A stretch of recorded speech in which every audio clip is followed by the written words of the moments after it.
Excellent.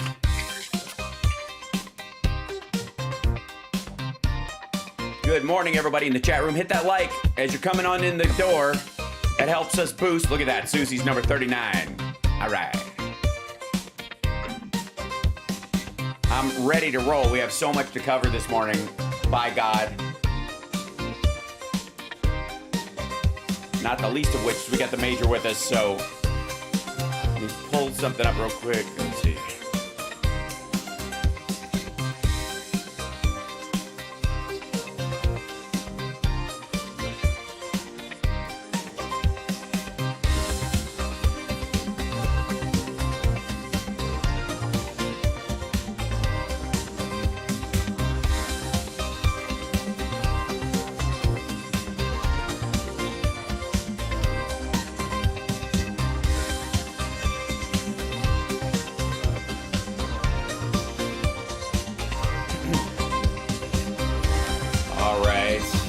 Almost there.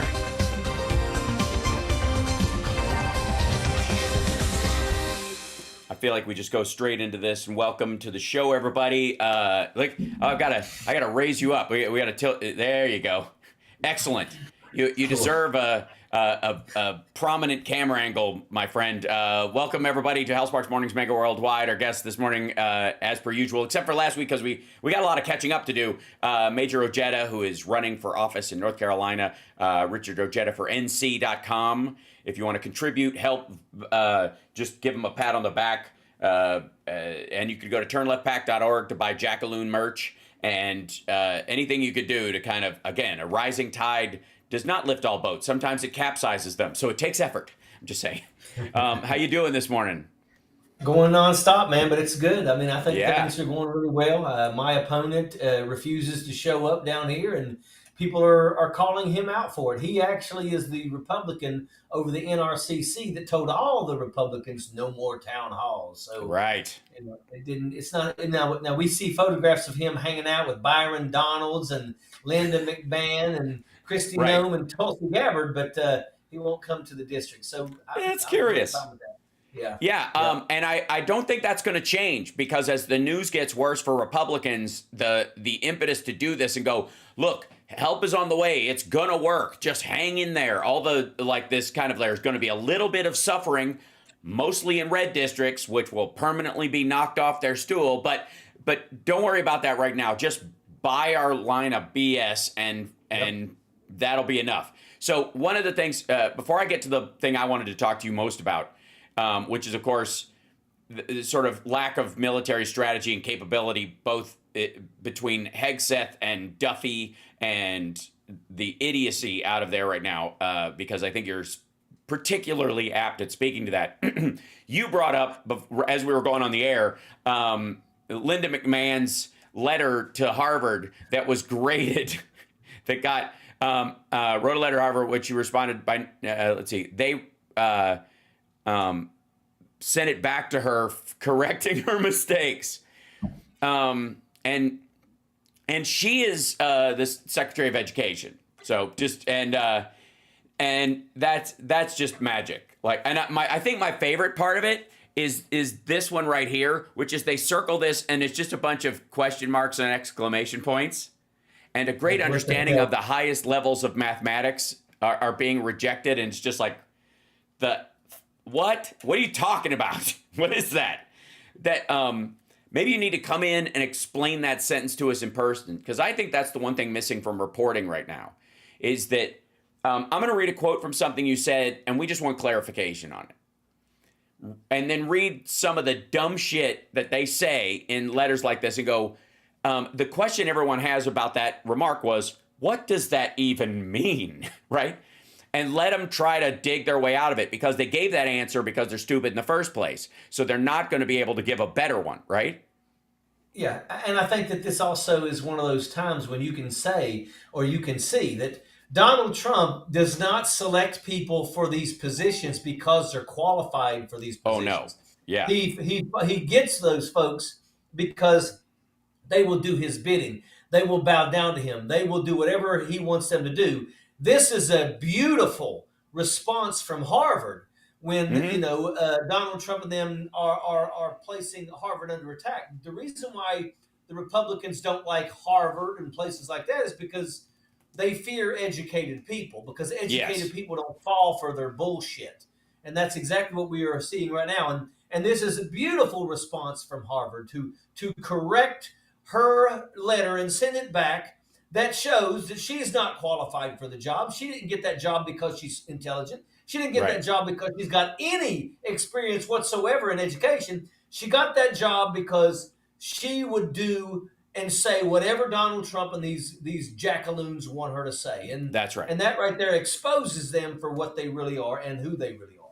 Well, me, I have this theory that any company, or I'm sorry, any department that Trump wants to eliminate entirely, or because he can't redline it, just make it fail, he puts a woman in charge, because that's his opinion of women. In his opinion. And that's what it is. He thinks if I put a woman in charge of this, it will collapse. They have such a grudge against the intelligence community. They put Tulsi Gabbard in charge in his DNI. They want to get rid of the Department of Education. They put Linda McMahon in there. The goal is to, and he even talks about it directly with Linda McMahon. She's trying to get herself out of a job, that kind of idea. And obviously she's a charter school supporter, and that's been her goal as well. But everywhere she puts it, like he puts somebody, and this includes his first term. With what's her name as his choice for UN ambassador. And, the idea is that I don't want to do this. I want this to collapse under its own weight, and I don't think women can do it, so I'll put a woman in charge. Like, it's so blatantly misogynistic and obvious and on the nose. But in the case of Linda McMahon, one of the things we know is that she's a multi-millionaire, if not edging on a billionaire, because of her money from the WWE, the World Wrestling Entertainment, and all that stuff. Okay. I have a theory that a lot of his strategy is based on Saturday morning, like, wrestling blather that you would hear. Like, just tough. That's what the Hegseth thing is. He's a wrestling character. Yeah. That's what this is. Like, at one point, people are like, he's terribly ineffective. He does it, but at this point, if you look at how they're even talking about this stuff, if you're looking at even how he talks to the Houthis, like, they tapped out almost. They acquiesced, or they gave up when they absolutely did not. He's talking about this like we're gonna, it reminds me of that Billy Crystal bit where he's making fun of like Saturday afternoon wrestling, where he's like, watch out, Gomez, me and my brother Rudy are gonna refry your brains. It won't be pretty. Like the guys who do that, like talking next to the ref. Or the announcer. That's exactly what they're doing. This is wrestling, and I feel like that's the analogy that can help us get a grip on why the messaging and the reality are so divergent, because it's fake. Yeah. I mean, it's Pete Hegseth is he is so not qualified for this job. Right. And to me, but this is the way. This is Donald Trump placing people in positions because they bow to Donald Trump. But make no mistake about it, this is not going to go well. Right now, they're talking about cutting between 10 and 20% of our general officers and admirals. Right. And what this is a purge, is what it is. Yes. It's nothing other than a purge. This is a purge of saying that we're going to get rid of every single person that doesn't bow down to Donald Trump. And, and I will tell you, I'm very disappointed with this because, I think that every single general officer that we have in our military should be absolutely pushing back against Pete Hegseth, should be letting Donald Trump know that we're not going to allow him to destroy our military. Mm-hmm. I mean, this is garbage. I'll tell you right now. So I really, that's the point I'm like trying to make it how we talk about it. Because we talk about this like, oh my God, he's so unqualified for this job. Because our idea of what the job is the actual goddamn job.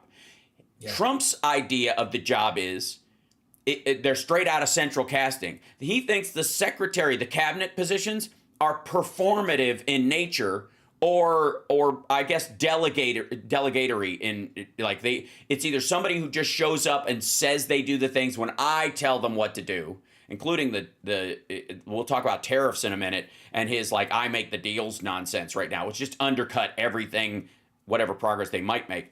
But he thinks either they're the performative type where they come up and go, like Pam Bondi, President, you are the most wonderful, and we are fighting back, and your message of, a law and order is blah, blah, blah. Or they are like Rubio, who actually he views as sort of an errand boy to solve all this stuff. Yeah. Yeah, to me, it's sickening. Pam Bondi, when they sit across from Donald Trump, they just literally shine his ass is what they do with their lips, and it's a shame. And of course, Donald Trump, Pam Bondi has saved 6 trillion Americans. Right. Yeah. All the time you want. Yep. There's if you don't know what that's what he's referencing, there was a shipment of fentanyl that was caught coming into the country, by the way, with state, local, and tribal, help. This was an ongoing thing, rounding up. It was basically rounding up the main guys. So they found one of these nests that these guys had moved around. It happens on the regular. I don't know how many times in our lives we've seen the greatest drug bust in the history of drug busts, right? This is an ongoing thing. But what it did draw attention to was by comparison to the southern border, how the Canadian border has almost nothing, and everything that comes across the southern border is brought in suitcases or car trunks by American citizens. Like, it's not illegals or Canadians or anybody else or people from the fucking Congo or mental institutions driving this through. It's fucking New Yorkers. It's people from Tennessee. It's people from Texas who go up and get it there and then drive it back themselves. So Americans are the primary conduit for fentanyl coming across the northern border. They are also the primary conduit for a vast majority of it that gets through. So we have, and we always do, catch a lot of drug shipments at the southern border, the bigger ones. But the stuff that actually makes it into the country, a huge amount of, especially the fentanyl, comes in through the ports and through airports in the baggage of American citizens. Period. That's how it gets in here. And it's not even a question. They know this. And this goes to the I don't know, if you're looking at this from the perspective of how many Scaramucci's Hegseth is going to last, I feel like this idea of moving Mike Waltz out, and we didn't get to talk when they punted him last week to be the UN ambassador, which I also think they want to capsize. So why wouldn't they, send this guy over there, just kind of whatever, give him a job that looks good. This is very, very Matt Gaetz, right? That they were going to help Matt Gaetz get out of the House by giving him a job in the administration that he was never actually going to get, right?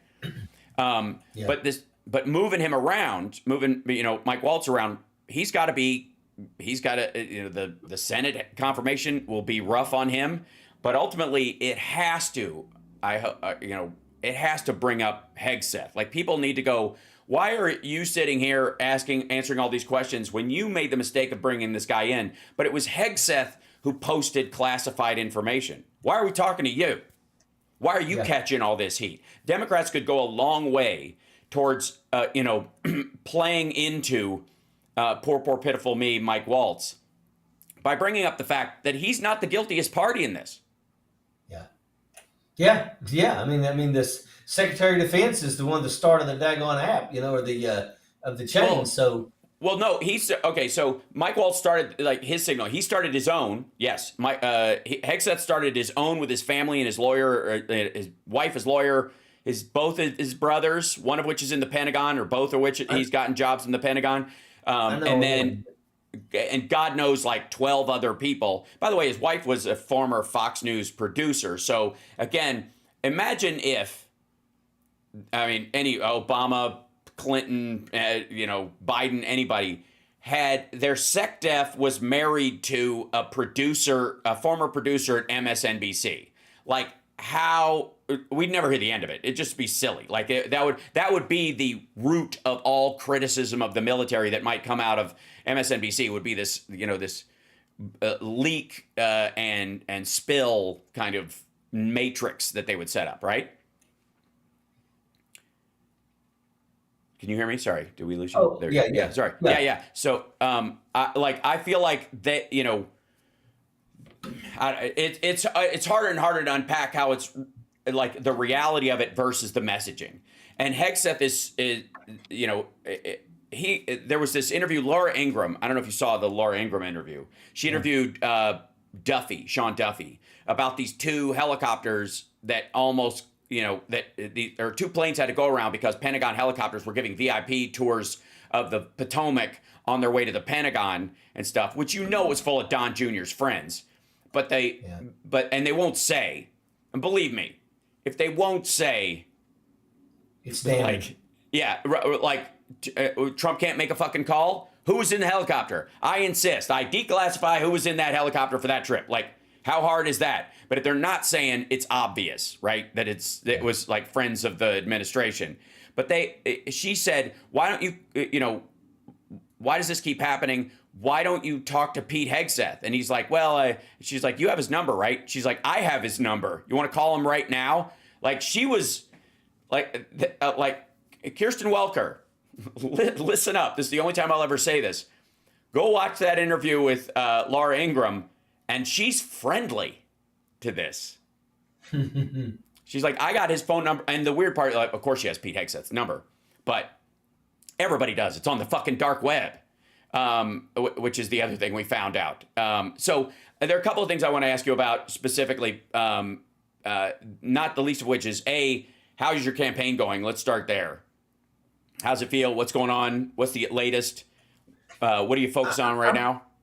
I think everything is going quite well in the campaign. We are putting boots on the ground everywhere. We're still out there trying to make sure that we, you know, hit any type of event that's out here. You know, I'm being welcomed wherever I go. They're giving me the opportunity to address crowds when I get there. So I think things are going well. And I think, you know, it also comes down to the fact that this is Richard Hudson's district, and he never shows up in this district. Right. I mean, he may show up to the golf course once or twice, but other than that, he doesn't. And remember, these are these areas where the Republicans have considered, those are Republican strongholds. We've got these places. Let me tell you something. I'm going to make the Republicans have to dump a lot of money into this area, because that's what's going to have to happen, because I know that I'm a really good candidate. And I know that the things that I want to do are things that a lot of people are interested in. And I go and I let people know what I want to do. I tell people that I want to bring back the fairness doctrine. I want to overturn Citizens United. I want to remove the cap on Social Security. But I also want to create a 25-year and out retirement for police, fire, first responders, and correction officers. I want to create a nationalized pay scale for teachers and school service personnel. You know, when you travel around your districts and people realize that you are so positive when it comes to trying to do things for educators and school service personnel, it's something that is a win-win for everybody in the area. And they don't ever get anything like this from Richard Hudson. So, and I have no doubt that he's not going to come down here. I think we said in the beginning that, you know, things are going so bad for Donald Trump and the Republican Party that, you know, these people, they know that they can't show their face, because when they show their face, people are going to ask him. We had a Where's Richard Hudson town hall in Moore County in North Carolina, and he didn't show up, of course. But let me tell you something.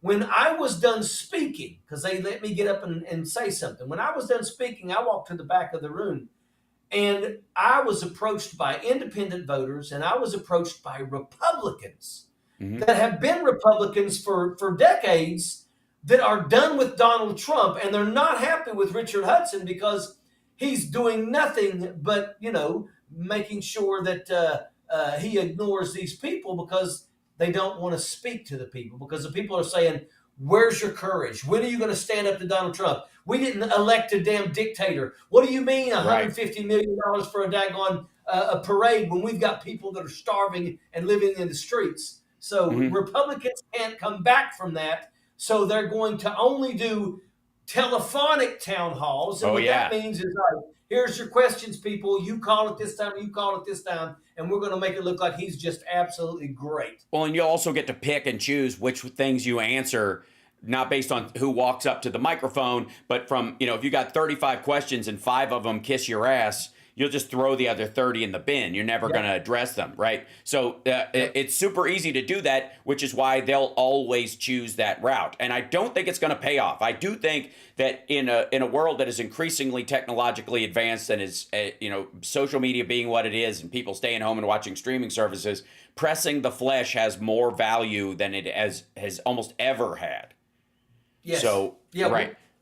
I tell people, we have a great opportunity here because this isn't just happening in the 9th Congressional District in North Carolina. It's happening all over the country.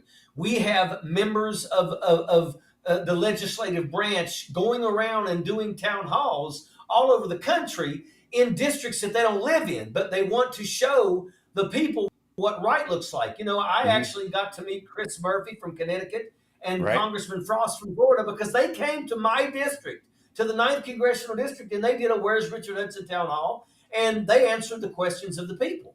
And this is what right looks like. And this is an opportunity. But here's what I tell people. The days of you just going to the polls and casting a vote, it's over with. Everybody has to make it a cognizant effort to make sure that you are going to do everything in your power to make sure you help people vote, to make sure that you educate people, to make sure that you support candidates. Because you know what? It's not just about voting. It's about if you have a car that seats 5 people, when you drive to the polls, you need to find 4 other people than yourself that needs to ride to the polls to make sure that these people vote. Early voting, that's a perfect thing to use. But that's what we got to do. You got to make phone calls. You got to knock on doors. Everybody in this country is being hit. I don't know if people saw this, but in that post that Donald Trump said she saved 6 trillion Americans, he ended that post by saying, "And next we're going to go after those insulin smugglers, insulin smugglers." What he's talking about is how we have a lot of people in the United States of America, where I come from in West Virginia, would go to Canada and buy a bunch of insulin and then come back to America and give it to the people that are diabetic that need it, because in Canada you can buy insulin for $30, but in America it's over $400. But Donald Trump saying we're going to put a stop to those smugglers is basically him saying, I'm going to stop allowing people to get a better deal, and Big Pharma is the only people that we're going to go with. And Big Pharma don't give 2 shits about this applies to a bunch of things, because again, there's always this cascading ongoing effect that happens in every circumstance. So if you have people that are going up to Canada and getting insulin, while they're up there, more than likely, if they have somebody who needs metformin or they need some other drug that is crucial to staying alive, like metformin's a diabetes management drug, or those kind of things, and the price is exorbitant in the States but is cheaper there or in Mexico. And again, a lot of this has to do with that you could actually cut down the illicit drug trade if you normalize drug prices in North America, because a lot of people start doing that and then see the money on the other side as mules, that it's better if they're not doing it for altruistic reasons. But when you go down there, they'll go down to get some insulin, but they'll also bring back, if there's a cancer drug or a pain medication or something that people need that they cannot afford because it's $10,000 or something because it's a short treatment drug, they'll pick it up down there for next to nothing and bring it back. And that's what they're, and by the way, the vast majority of the people who do that, by and large, red states, because that's how they're servicing it. They're getting around it that way. And it's not just the people who don't have insurance because of financial reasons or whatever. It's like the Q adjacent maggots that don't have insurance because they don't want people tracking their information. They'll let Elon Musk put a fucking chip in their head, but they don't want the government knowing how many guns they have stockpiled for the great day of the rope, and they don't want anybody to know that they're on medication, because they still want the law to say you could fire somebody for an illness because they're for that, for some bootstrappy superior genetic reason. But at the same time, they want to hide their illness and hypocrisy in it. And can I point out, just as a stake in the ground right now, government spending, fiscal government spending, is up over $140 billion from last year. Under Joe Biden, we were spending $140 billion less. including Doge cuts, including all this stuff, and the budget that Trump suggested and the one that the House is working on raises the debt ceiling $5 trillion. Just goes ahead and blows through $5 trillion, not incrementally so we can check our spending. No, $5 trillion added to the debt ceiling so that Trump never has to talk about this in public and can just spend like a drunken sailor, right? That's the phrase he can't remember that he's always trying to do. Uh-oh, we have buffering on Twitch. We're okay. Everybody else is good. No, I see everybody in there. We're good. So $5.6 trillion. And the additional funding he has asked for is at this point, as best I can count, because they're all over the place, is like $360 billion over the budget for last year. And that will be his continuing budget for the next 4 years. So every year going forward will be, at least, by the way. Yeah, and the military budget is now $1 trillion. Broke $1 trillion. I mean, look, I spent 24 years in the military. I understand, how it's important, and we need to have the beans and the bullets. But I mean, goodness gracious, when are we going to just be upfront and honest and start doing things for the people? Well, so here's my theory on that. By the way, why the $1 trillion? Okay, the $1 trillion military spending is certainly not because we need that much military stuff over. We're bigger than the next 6 biggest militaries combined, right? We're an order of magnitude bigger than anyone. But even China, because again, they have a huge navy, but any fishing boat, any dinghy is technically part of the CCP's navy. If they call up your kayak, it's now a military vessel. So whatever. Yeah, refresh your video if everybody, it should be fine. Whatever the internet gremlin went away.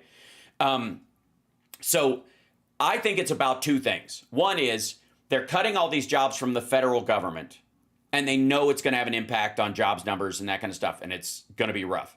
So they're hiring in the military and in the defense sector to make up for those. They're trying to balance those out. And the other thing is that they know that GDP is going to shrink because that's what they're choosing to do. They're choosing to capsize the economy to try and slam interest rates down because Donald Trump is a real estate investor and his entire empire is built on real estate. And high interest rates are the bane of the real estate empire. He wants them as low as possible, even if it screws the rest of the economy. He doesn't care. So this has become another way that they can solve they can patch the holes they're making in other areas. I believe that tariffs, quite frankly, are a way to shift the tax burden from the rich to the poor because it goes straight to the consumers. Right? Absolutely. Yeah, Target pays the tariff. They pass it on to the customer. That's middle class and lower class people who are buying their regular every day-to-day stuff. The tax base now comes from the consumer instead of income, and the upper 10% who think they're overburdened will get a huge tax break. That seems to be the obvious goal. Yeah, and it's like it's money up front because once again, Target will pay, and that's money that they can put their hands on now. And what are they doing with it? They're basically just pushing it up to the top. We have 815 billionaires. We have 22,000 multimillionaires in this country. And those are the people that the Republican base or the Republicans in Washington, D.C. are working for. That's just the way that it is. And the thing about it is that to me, it's blatantly obvious what they're doing. These are the people who pay their campaigns. Republicans don't win elections because of small dollar donations. When I ran in West Virginia in 2018, I was able to raise over $3 million in small dollar donations. Average donation was about $19 per person. My opponent raised $3,000 in small dollar donations. Everything else that come in that ended up defeating me was money that come from corporations, that come from billionaires, that come from super PACs and things like that. And the bad part about that is because we have allowed that to happen, we have a significant group of people that's who they work for. That's who they do their bidding. I tell people this all the time, and I don't give 2 shits what anybody has to say about it. if I am successful and I go to Washington, D.C., I'm going to push things. And I don't give a shit if Democrats don't like these things. I'm going to push these things. And one of them is going to be, I want to require a damn lobbyist to wear a body camera. I think that if a lobbyist is talking to a member of Congress, and I don't give a shit if it's in aisle 5 of Walmart, if they're a lobbyist, they better have their camera on them wherever they go, because if they meet a person that is a member of Congress and they don't turn that body camera on, they will lose their right to be able to lobby, period. And that needs to happen, because if we could see what our elected officials were talking about behind closed doors, then make no mistake about it, they would be far less likely to sell us down the river. And they are selling us down the river.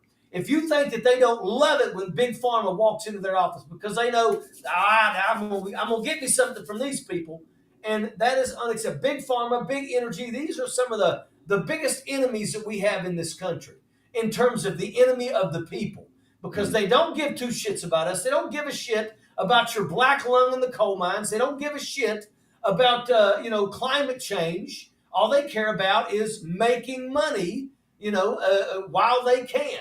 They don't give a shit about the health of our people. They don't give a shit about the education of our children. They don't. We are literally the villains with this regime that is in power, and nobody is getting a pass. That's why there's nothing new about any of this. This is the same concept of like Henry Kissinger's useless eater. Like the idea that there are a bunch of people who don't need to be alive right now. They're taking up resources from all of us rich and well-to-do people, and spreading it around is causing us all kinds of consternation all over the world. The only reason that oil is as ubiquitous around the world as it is because all these fucking poor people want to be able to go places and do things with their lives. If we didn't have all these assholes, we could just, there'd be too much oil and we would just sit on it and trade it with gold coins like we're in a Ayn Rand novel. I would argue, here's what I would suggest. And this will be what we would call a public-private partnership, maybe. That I think I'm not picking this one in particular because this is not a paid advertisement. This is a thing called Plot. It's an AI recorder. You carry it in your pocket. You can lay it on the desk or whatever. It records all the conversations that are happening. It does a jump on, so it records 30 seconds before you intentionally record all the time anyways. But it should have to be on for all the meetings while it's happening. And it can be taught to, like, you could have a version of this that listens for certain words and kicks on. There should be either an app or a device like this that every lobbyist is required to have for all interactions. And all Congress people should have a recording of every meeting that they have, including dinners. If you go have dinner with a lobbyist, you got to record it somehow. Somebody's got to have a GoPro at the table. I have this 360 camera that I use when I'm traveling and stuff, which is great because you can refocus it wherever you want, but it shoots everything around you. Fuck is wrong with having that in the middle of the table? You'll get used to it after a while. You'll forget it's there. So yeah. That's my thing, is that, I mean, we should have more people in Congress that are more than willing to let the population see what we are doing, to be a part of the transparency we are having. And that's what I say. If they knew that we could watch, then they wouldn't sell us down the river the way that they do. And that's exactly what happens. I'm going to tell you right now, what bothers me about Washington, D.C. is that it's very, very rare that we are seeing real legislation being pushed. And that's what I want to do. I mean, I just want to go to Washington, D.C., push legislation, give my bills the ability to be read on the House floor, and then let me work my butt off to try to see what I can do to get those bills passed. Right. But a big part of getting those bills passed is, to me, is letting people know about these bills. Because the majority of people in this country, I guarantee you, would support the things that I'm wanting to do. Now, corporations and big energy, they wouldn't. The military-industrial complex would not appreciate the things that I'm doing. But I also want to be that guy that's willing to stand up and tell the military-industrial complex that, for 10 friggin' years, we stayed in Afghanistan after we killed Osama bin Laden because we were building friggin' roads in places that had 2 donkeys and a cart. Right. And we were using the United States military to provide security for those daggone roads being built. And the truth is Afghanistan don't give two shits about your roads for the most part, Mm-hmm. because I mean, once again, Well, it's antithetical to will the never own goal a of car. it's also antithetical to the goal of the Taliban. Again, if you have it's very much, it's a similar situation like traveling in China, that in the city there are these huge infrastructures and they play a big game about like bullet trains going out into the countryside, but they blaze right by the countryside. You know how we talk about like flyover states and Kansas and Arkansas, and they always say that the coastal elites view us as the flyover states. 80% of China is bullet train by states. They just zip by it, and there's fucking nothing going to any of the areas. One of the things about a bullet train is that it has a lot fewer stops. A regular train, and one of the reasons why it grew the United States and why I'm all for high speed rail, but just growing our regular rail in this country would be a cheaper and more like cohesive idea, because if you didn't have to bus everywhere, you could take trains which were quicker, more comfortable, and that kind of stuff. If you just built up the regular railroads we had before, it's already there. You don't have to reinvent the several wheels. But over there, the goal is to zip by without stopping. And there's a couple of reasons. One, the rich people that they want doing business, they want them to get straight from the industrial hub out to the mine, straight from the industrial hub out to the fields, or the agricultural centers that they have. But they don't want them stopping in the middle, realizing that there are people still using hand-carved wooden bowls to eat every day, and who don't have a pot to piss in, literally. So the same thing, in Afghanistan, that's the CCP. That's what the CCP is doing. The Taliban's another version of it. They don't want roads, because roads means conduits. And those conduits means connectivity. And that means people can either rise up against the government because they can march down a road instead of out in a big field, or they can build an industry, and then they maybe become more valuable to the constituency than you are to the people. The same thing is true of oligarchs in Russia. Like he keeps pushing them out of fucking windows because they're either smarter than him, most are, in the case of Putin, or they are more valuable to the country and they're not allowed. So they end up with a shotgun in their mouth, and it was like he tripped and fell on his shotgun. And that oligarchy idea fails every time. It may take different amounts of time, but it always collapses under its own weight. And this, I just want to remind everybody, this is what I was talking about earlier, and I wanted to bring this in, and I looked it up. See how government spending is up even as Musk touts the savings. We have a $6.8 trillion budget for the U.S. government. We have a $2 trillion shortfall, okay? We have $4.8 trillion in revenue, and $2 trillion is done on credit, is done on debt, sold bonds and all kinds of other stuff to get it. There's Trump, 2025, ladies and gentlemen. There it is. That's right now, by the way. That's not even what they're going to add in the budget. That's what they're spending right now. So the $150 billion in savings that Doge has been talking about, where is it? Not only is it not $150 billion, they're spending, if you believe their number, they're spending $300 more, because allegedly they got rid of 150, but now they're spending over 150 more than was last year. So that means they filled a gap that was 300. Is the math too difficult for you maggots? Since Trump is spending $300 million a year more than Biden was, I don't want to hear money printer go burr for this bullshit. Yeah, that's the thing is that the fact that they have the gall to now, and Donald Trump even said this, well, all the good things for the economy are because of me. Right. All the bad things in the economy were because of Biden.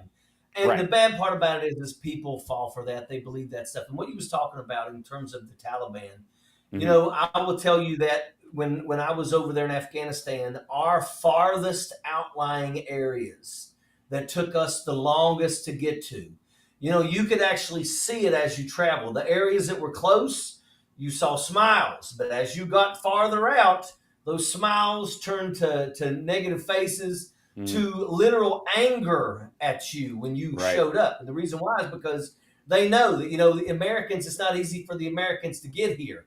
And when the Americans leave, the Taliban that's up in the mountain are watching us while we are there. As soon as we leave, the Taliban come back down the mountain.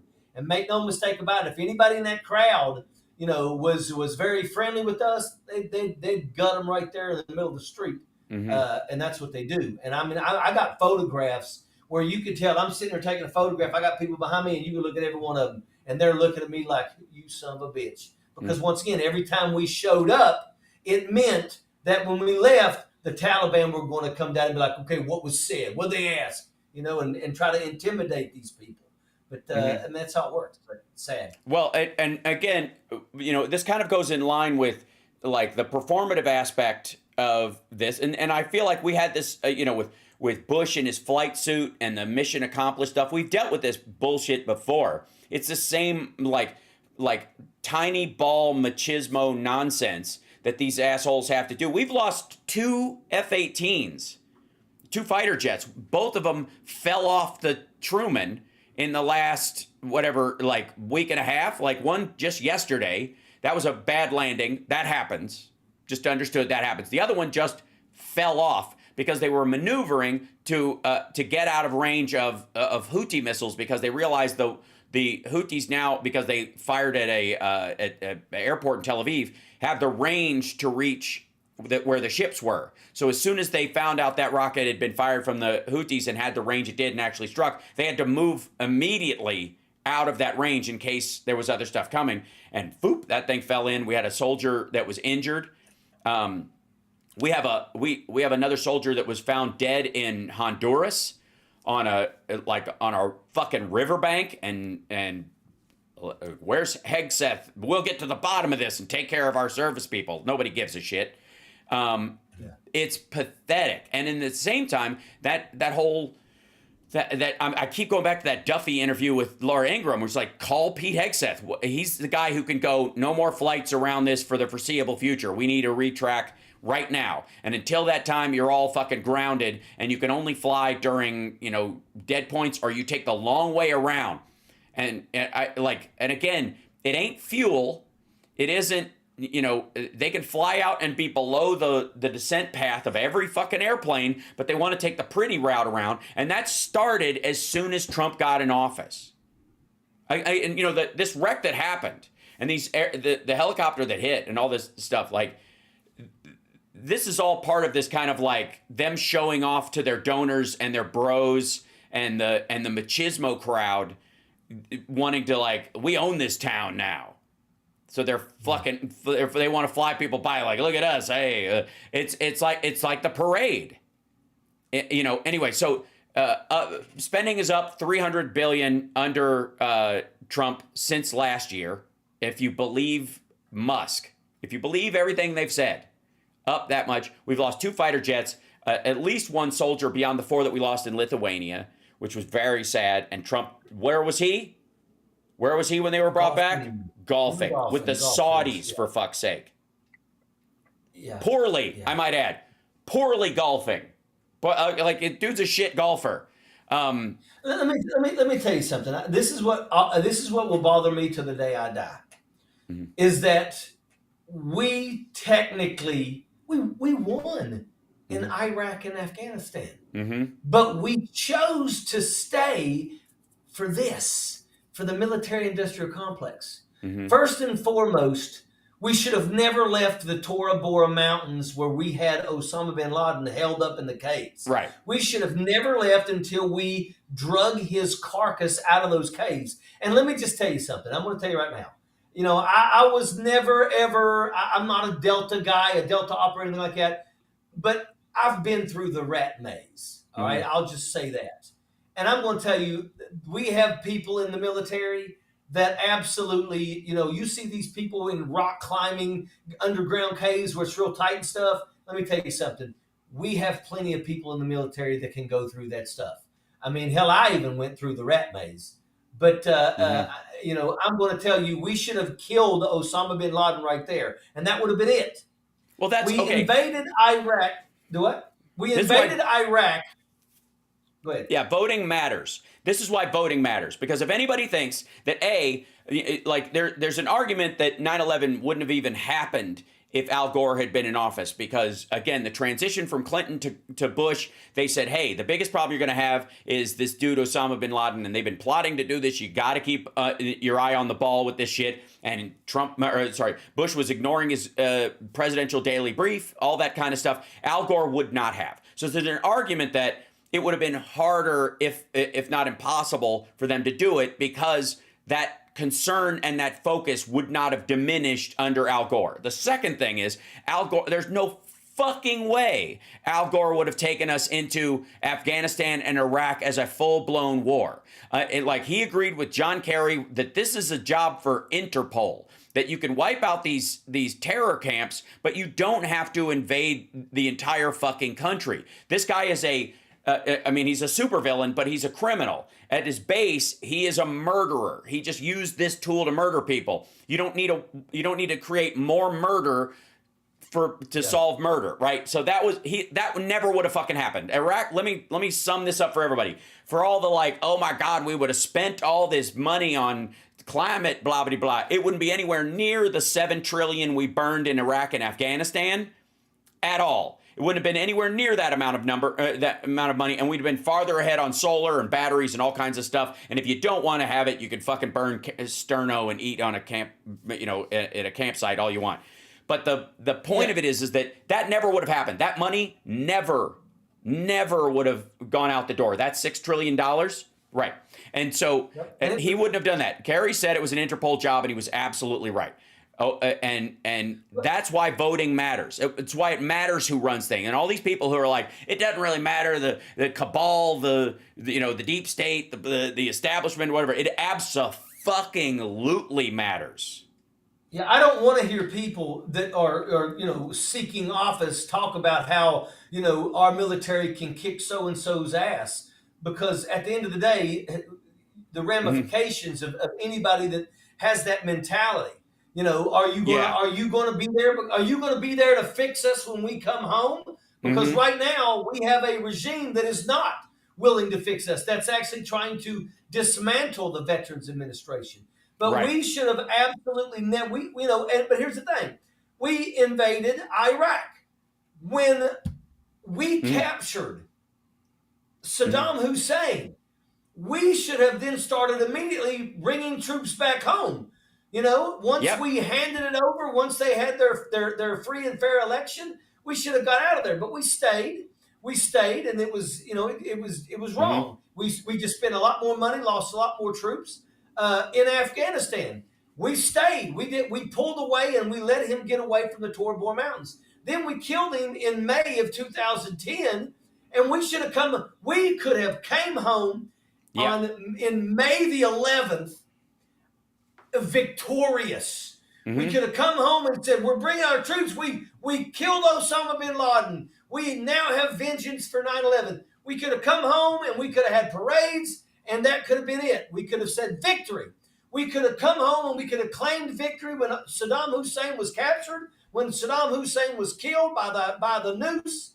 We could have come home, but we stayed in both cases so that we could continue spending money, but losing American lives. We created a hornet's nest. Okay, so for all the Trump running on, I'm going to end the forever wars. Okay, I have my own theory about people who talk about forever wars. What they mean is the religious wars, which means it's time to stop trying to protect the Palestinians and just, it's got to be all-out war, pull the Band-Aid off. Iran's got to go. The forever war, it's not that we want to end the war, and just stop the fighting. It's finish it off. And that's exactly the language that Trump used. It's exactly the language that they're using around Iran, around the Houthis, around Lebanon and Syria and the like. Now, it's not about we need to work with these folks. We need to send envoys over and blah, blah, blah. It's not that at all. It's just, and look at they're even Daily Beast is even calling it Hegseth's War.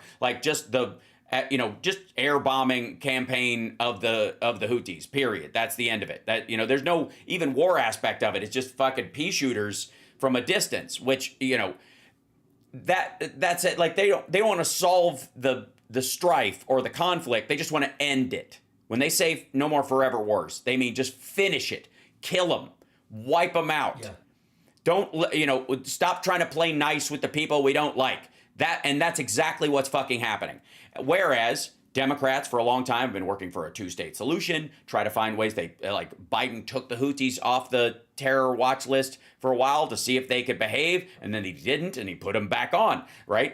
There were steps taken to try, as measured as they were, to start developing a peace situation in a very volatile circumstance. And what do you get rewarded with? You get rewarded with the swipe right president, with a bunch of people going, you know what, fuck them, fuck them, fuck them, fuck them. And that's exactly how people voted on these particular issues, including Ukraine. So, but again, it's, if we had voted differently in all these circumstances, we would have a different outcome. We would have never had like Afghanistan and Iraq as a war. It would have been a military exercise and a political or a police action, but that would have been that at best, right? And then Biden ended the Afghanistan war because he told Obama in the last 4 years that he was in there, he's like, look, and this is well documented everywhere. Biden was like, he was against the surge. Remember that? Everybody shit on him for being against the surge. And he's like, you're throwing good money after bad. It's not that this won't be successful. Of course it will. These guys are strong. They've got a lot. We've got the biggest military in the world. Of course we can do what we want. But will it end up doing anything? No. So stop. His argument was that it's up to you, boss, but the surge won't, it will do this temporarily, but it's not going to solve the issues of Afghanistan. We need to get the fuck out. And he was right. And what happened? He said, he told Obama, every 18 months, the generals are going to tell you they need 6 more months.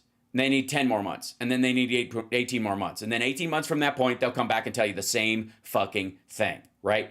And then, no, I haven't talked about India and Pakistan yet, Billy Joe, but we're going to talk about that in just 1 second because we're kind of dovetailing into that. Is that, like, Biden, when he got in, generals said the same fucking thing. In 2021, his generals said the same thing. We need to punt this date to get out till next year. And he went, you have 90 days past the deadline. Get it done. And it's going to be ugly, but we're out. Because everybody knew it would be terrible.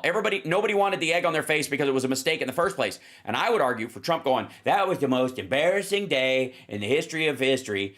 The reality the most embarrassing day was not the day we got out, but every day after the day you're talking about, that we didn't.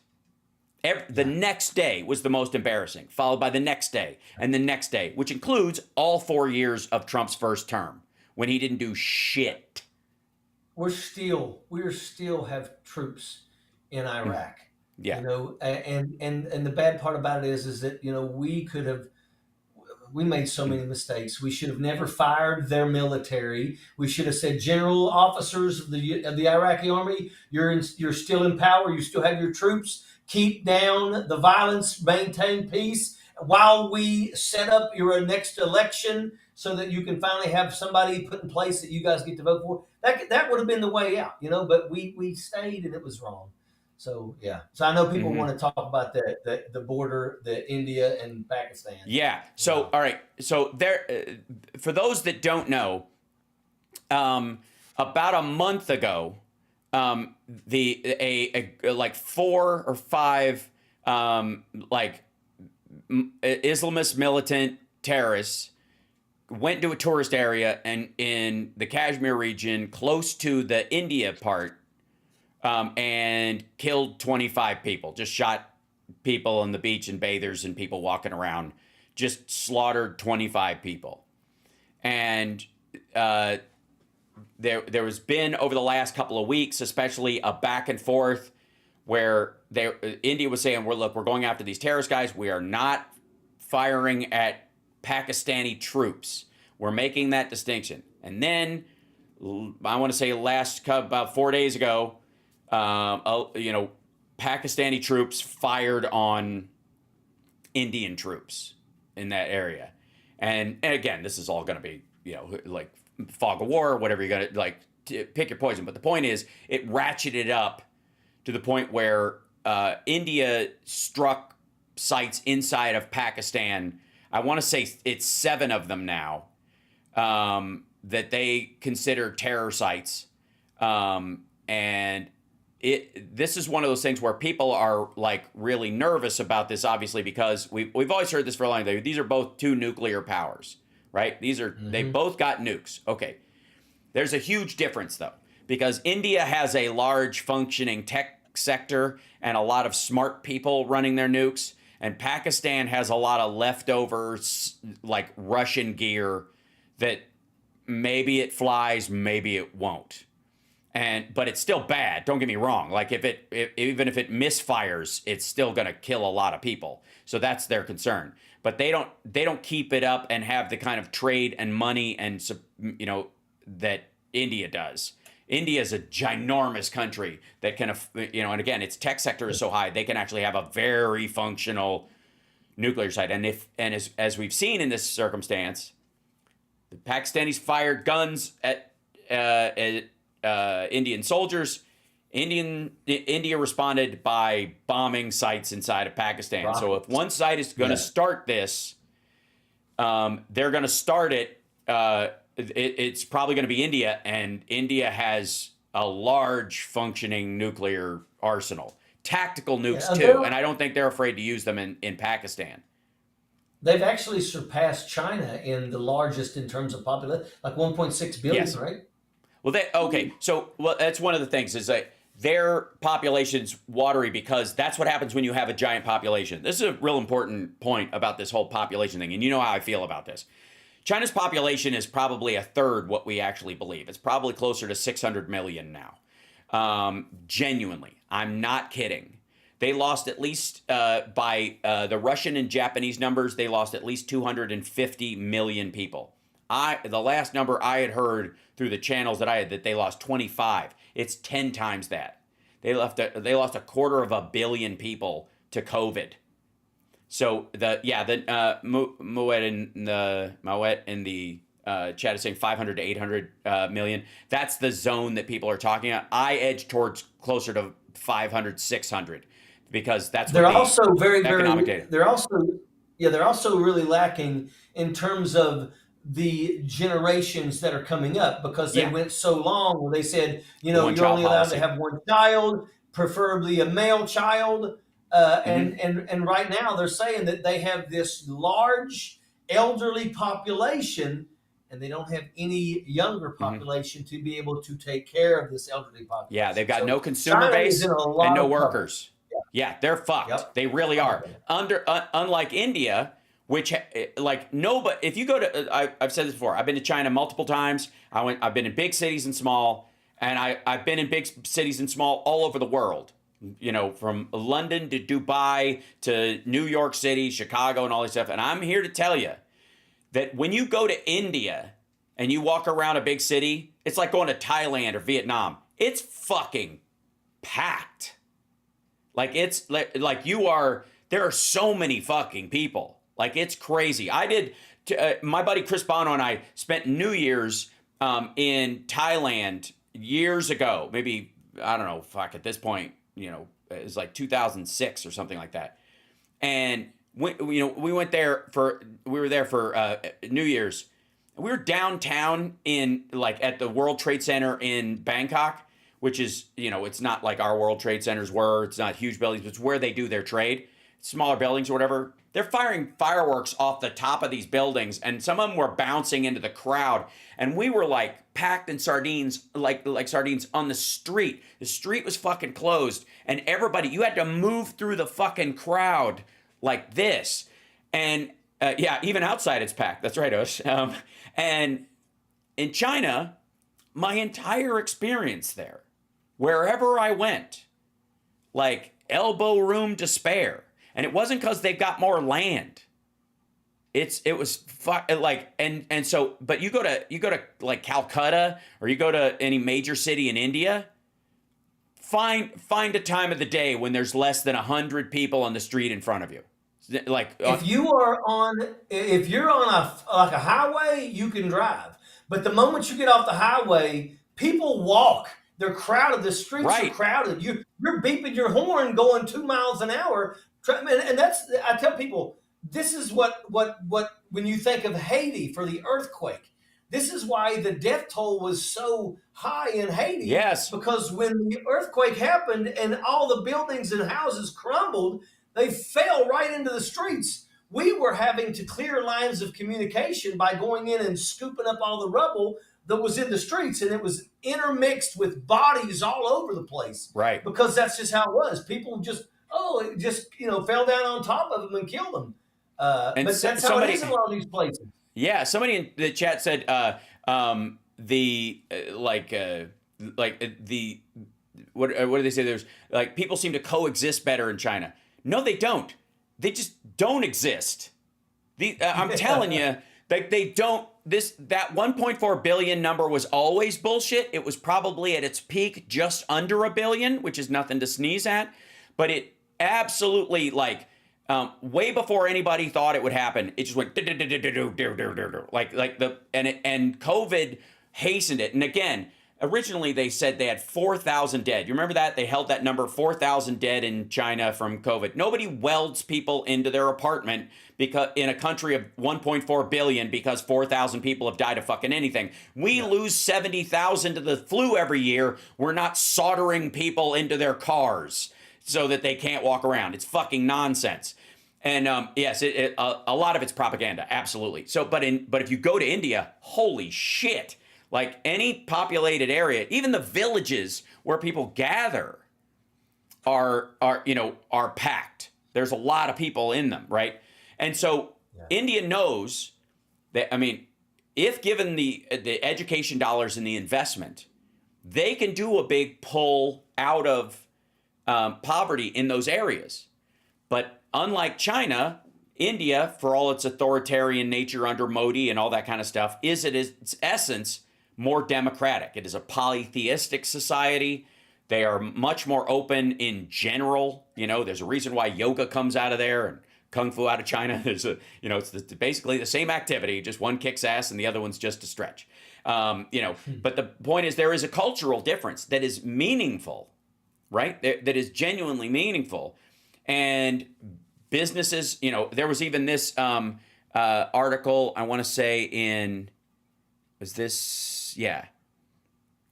where Apple is, moving one of their bigger factories. They're moving their first one to Vietnam, the Foxconn one, but they're abandoning effectively Foxconn, and their next big factory will be in India.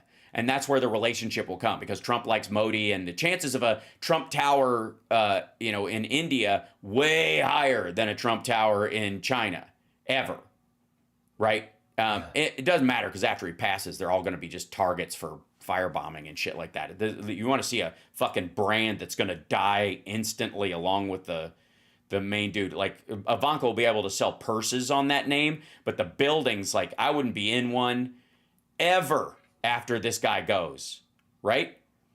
I just hope that America finally wakes up and realizes, because there's nothing that I hate worse than, hey, Don Jr.'s going to run next. Then it's going to be Ivanka. And I don't give two shits. I want this family to be dead. I don't want to hear nothing about them. I don't want to see them again. Right. Ever again. Be rich and invisible. And I hope that I hope that we make them pay for the things that they've done. I'm talking about, think about the fact that Ivanka went and got patents on body bags and things like that during COVID. These are not good people. Right. I want Jared Kushner investigated. I mean, I want them all to be held accountable for everything that they've done. That's just the way it is. And hopefully one of the days soon we can finally see something like that happening. And I'm going to tell you this too, Yeah. I know we're at the end of the show, so I want to let you. I want to, before you start that, we'll remind everybody you stream every day at Eastern time. 8:30 Eastern Standard Time on YouTube and Facebook called OJEDA Live. You can go check out my campaign at Richard OJEDA or just OJEDA for NC.com. Check that out.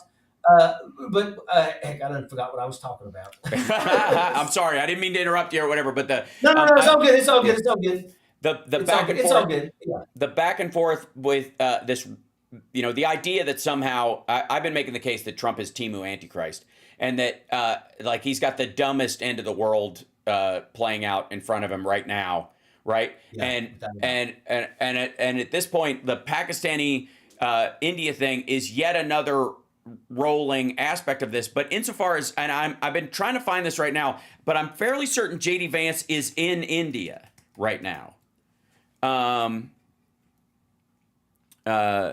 Okay, yeah. Yeah, seriously. Yeah, it's 4-day trip. Yeah, it was a week ago. He was right in the middle of this ratchet up. That's when he was there. He just got back. And he goes, let's see. He goes, JD Vance, and this worked really well. JD Vance urges India to avoid wider regional conflict. Thanks, buddy. Yeah, I don't think so. And again, these are we'll get right on that. Yeah, right. It's all performative, and I don't know. Like, the next thing we're going to hear is that India is going to buy the F-47.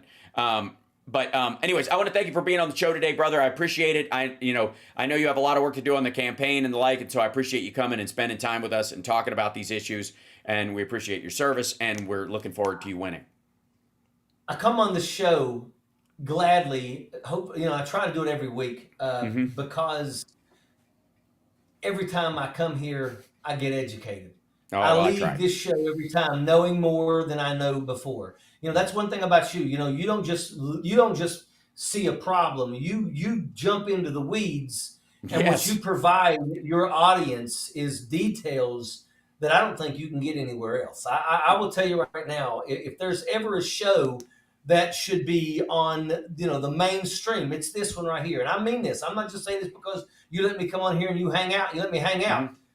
This is an education. And once again, I give you so much props because you take the time, you do the reading. A lot of people that don't want to do the reading, this is where you need to be because this guy does the reading and he lets you know the deal. So it's an honor to be on here. I know I can't always do it because of events, but any chance that I can, I'm more than happy to. And if I am successful and I won't make it to Washington, D.C., I can do this from my office too. So I love that idea. I'm for it, and we'd love to check in with you on the regular. The mayor of Chicago does a regular show on WCPT, and he came in with us this weekend, and I think that check-in is ultimately very valuable, even more so than somebody like having their own podcast like Ted Cruz does. But this check-in, like, here's what we're up against, here's what we're trying to do, here's the limitations we have, here's the successes we've had, and it really does help people feel like they're a part of the progress. So thanks so much, brother. We love you. All right, man. I'll see y'all. All right, everyone. All right, cheers. There it goes. I don't want to I could keep him all day, and I know I can't. So, because he's got events to do and all that kind of stuff, and this is great. And yeah, right. Keep bringing heat, Major. That's right. He does, and he is very humble, and but he shouldn't be because he's got a lot to brag about. He's a good man, and has done a lot of things in his life that make him very much a hero. And I like just appreciate knowing the dude. So on so many fronts, I got to tell you, it's one of the great things, chat room, and this applies to a lot of you guys too. That it's the joy of doing this is the people that I would not have been introduced to otherwise. Just the lineup of fates, right? That bring you into somebody's circle, right? And so the chances of the Major and I like crossing paths or whatever would have been 0 to none under most circumstance. Got that. Thank you, Andrea. Yeah, Phil can't be here today. He has an appointment that he's got to go to because he's got a thing on.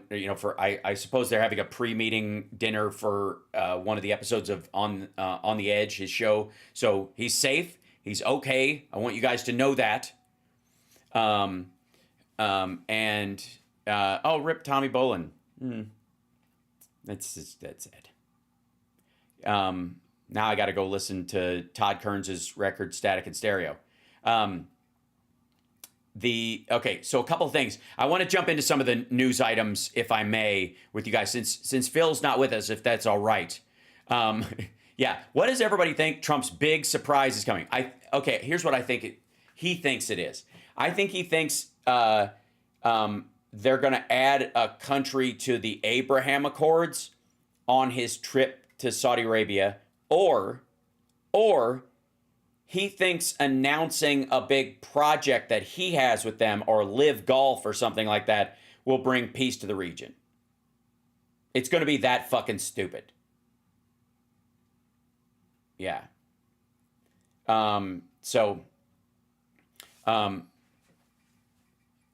let's see. Okay, so there are a bunch of like stories, and hold on, let me make sure this scrolls through. Yeah, we're gonna invade Greenland, right? I thought it was great that Mark Carney basically told Trump to his face to go pound sand about the whole like 51st state nonsense. Although I would like to say that I stand by my idea that if Canada was usurped by the United States, it would not become the 51st state. It would become the 51st, 2nd, and 3rd state. They would all be democratically run, and they would be incredible allies in the push for national health care. Careful what you wish for, maggots. There's, the Alcatraz water park. They're not going to reopen Alcatraz, by the way. It's silly. It costs $350 million. Just build another Supermax. It's way cheaper. Stupid.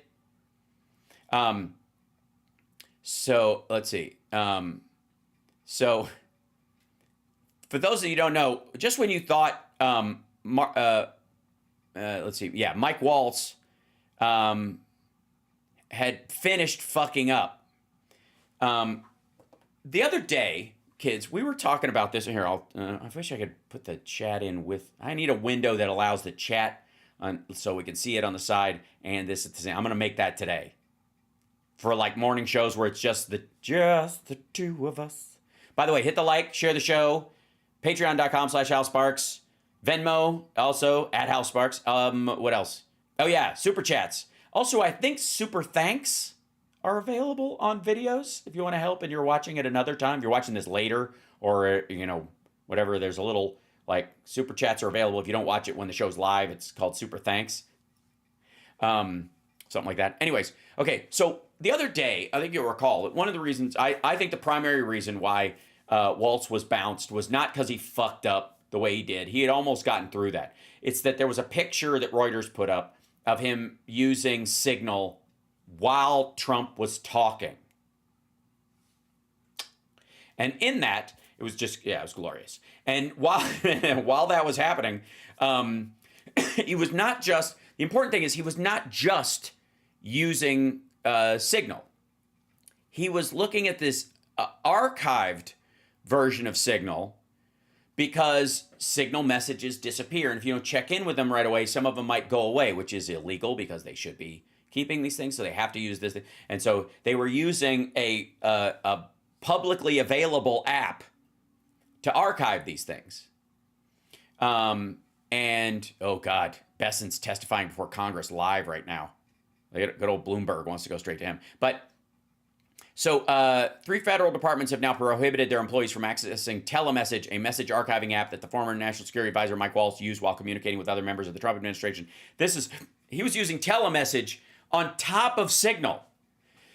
Okay, fucking hell. All right, it's bad enough when you use one unsecure app because there are obviously cracks in the wall that you can get through if you want to hack the fucking thing because it is meant for the public. It's pedestrian. It's not meant for, national security level top secret shit. It's definitely not going to get the same. They're not going to, kick the tires on this software the way they would if it was being used for military stuff. Okay? That is obvious. All right. So because that's why it's available on the App Store and not directly from your fucking commanding officer. Fucking hell. All right. So then he was not only using Signal, which is fucking stupid. He was accessing Signal through another publicly available app. Like it's like, I don't know if any of you use like Buffer or Hootsuite for if you do, anybody who does like social media stuff as part of their job or as their job uses like Buffer or Hootsuite or some of these other things that allow you to send one message out to a bunch of different sites at once, right? I use Buffer, but I rarely use it because I like the interaction part of it, but I will send that stuff out occasionally, especially if it's promo stuff. It's the stuff I don't like doing, like ads for shows and letting people know when things are happening. I'm terrible at promoting stuff, as you well know. And so those things I would use that for, right? Okay. there are ways to break into someone's buffer, I would imagine, or Hootsuite or whatever they're using, that go on top of the same way they would break into their other social medias. And here's the thing. This is how fucking stupid Mike Waltz and Pete Hegseth and all these assholes is. The vast majority, and I am not one of them, vast majority of these assholes use the same password for everything. Their buffer or Hootsuite or whatever, multi-streaming thing that they use has the same password as their fucking Instagram or the same password as their fucking Twitter. And if you can get access to any of those, you get access to all of them. Because these people are fucking morons. And it goes beyond just being stupid, in your own normal life. Like people shouldn't do that anyways. We're all terrible. We we do quarterly password updates, kids. Rotate them through. There's all sorts of alternate ones you can think of. Measure a picture on your wall, like a poster or a picture, and then do the measurements in width by depth by height, and that will have a bunch of numbers and that's your password for a little bit, and then move on to the next one, right? And it won't be something people can just look at the picture and guess the main character's name like it's a fucking 90s bullshit, hacker movie. There are lots of ways you can do memorable stuff that's in your field of vision while you're working that nobody could put together. That's how you came to that thing, okay? Do that. If you're not in any real hurry, do it at least once a year. At least, right? Okay. These motherfuckers haven't changed them forever. And they had to be told to by once they got the job in the Pentagon, like, oh, you might want to update your password. Since you haven't for 7 years, how do you know? Are you fucking nuts? How do I know? I know, cause everybody knows, you dumb son of a bitch. Change your fucking password. You macho prick. That's how it happened. The word for word. I'm directly quoting from whoever the fuck had to talk to Pete Hegseth and Mike Waltz 2 weeks ago. So anyways, we'll go to that in just 1 minute. Yes, by the way, India and Pakistan, again, this is an ongoing thing. Hold on, let me see if I can bring where did I have it? I had it open here. It's this one. Yeah. So for those that don't know, over the last month, after Pakistani militants killed 25 people at a tourist resort in Kashmir, the video I've seen it. It's awful. It's terrifying, heartbreaking, and pointless. And they were just basically mowed down. And yeah. And by the way, viewed by these militants, no doubt, as their October 7th. This is the way they would talk about it. And this is what they were thinking it would become.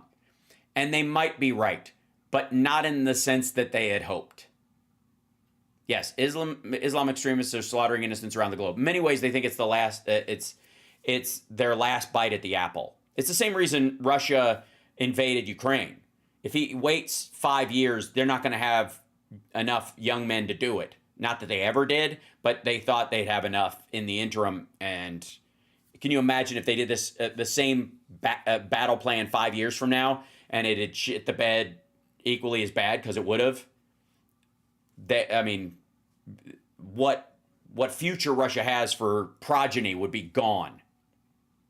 So there is like very much Iran is poking every bear that they've allowed to sleep on purpose, and this may very well be related to that. Ultimately, it's kind of immaterial to the ongoing part of it.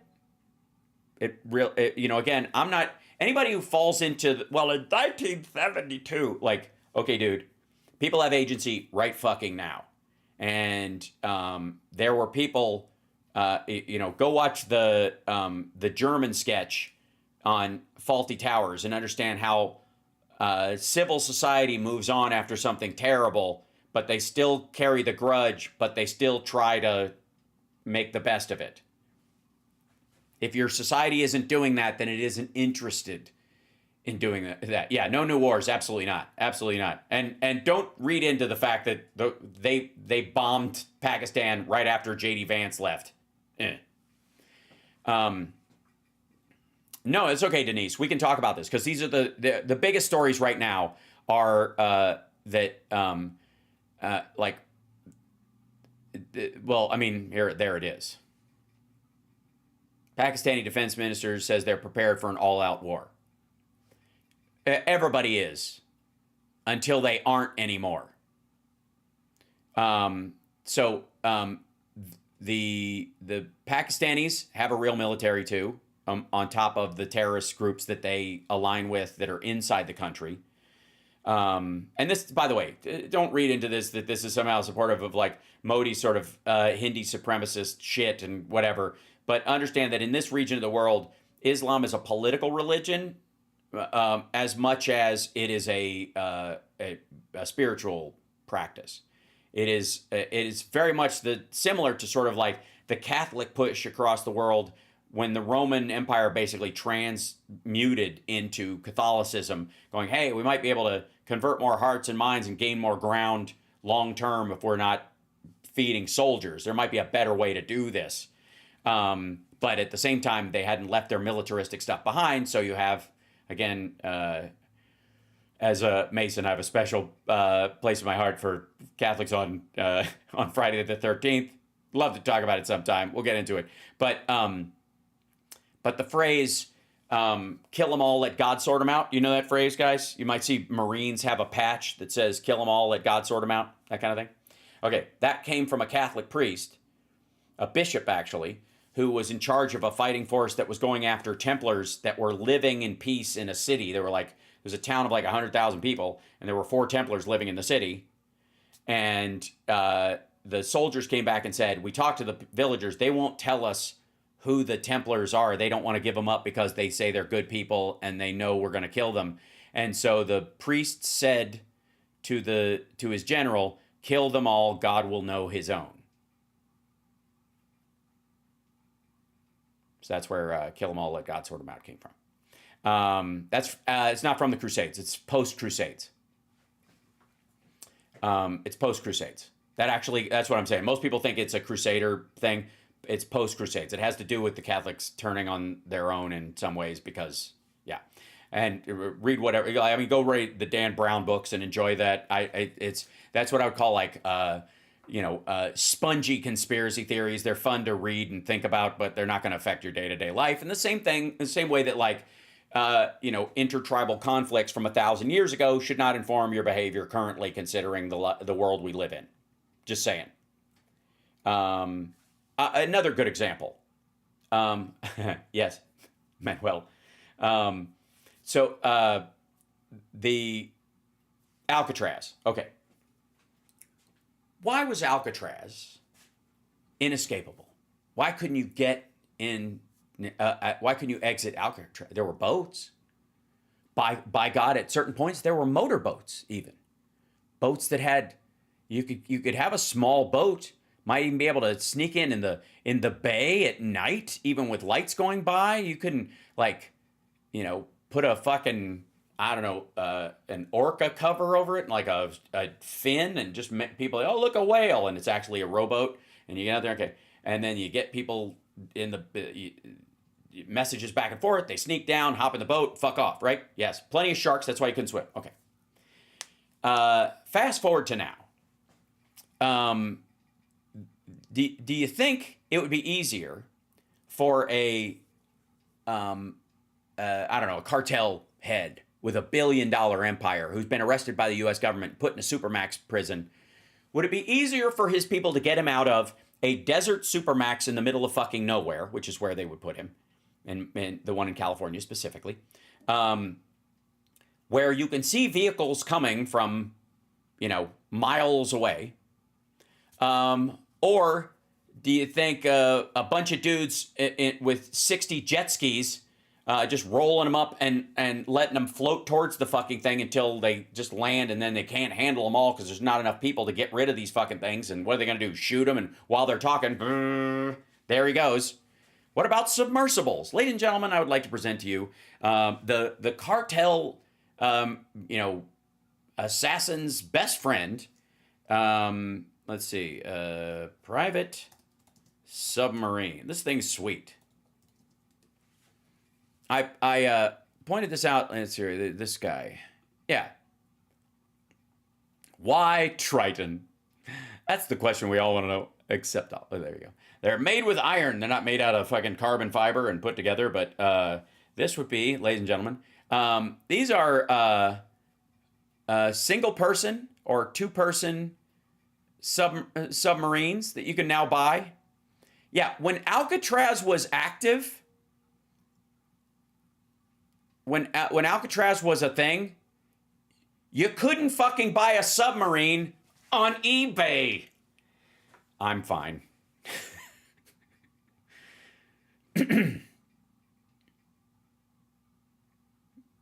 But that's why, stupid. That's why it's better to have it on land, where you can see whoever might be planning the breakout from far away. Stupid. Dude's just got to dive in the water. Fuck, he could let himself perish. The water is cold enough and keep you alive. Literally. You don't think fucking cartel dudes could afford these fucking things? What are you going to do? Just put the dopey, mass murderer types in there? These guys will never figure it out. You don't think they have friends online? I don't know what the problem was. We gave them computer access in the library like an hour a day. All he was talking about was his book club. Look, if we take every second letter in this fake book they were pretending to read, it's directions on how to buy a submersible and park it off there so he knows where, if he runs and just dives into the water, everybody will think he died and he can just swim to the fucking thing.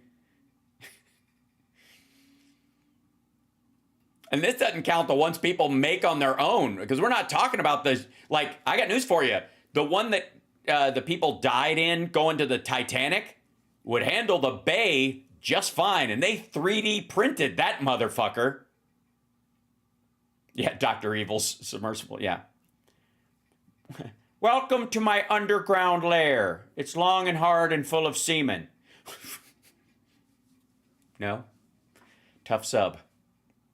Yeah, it's not going to happen. But it's funny to point out that there's a reason why Alcatraz used to be inescapable, and now it fucking ain't. Somebody said the other day they like how I use ain't casually in conversation as in sort of a almost an educated way. What about sonar? Yeah, they'll have just enough sonar cover to wave goodbye. It'll look like a fish.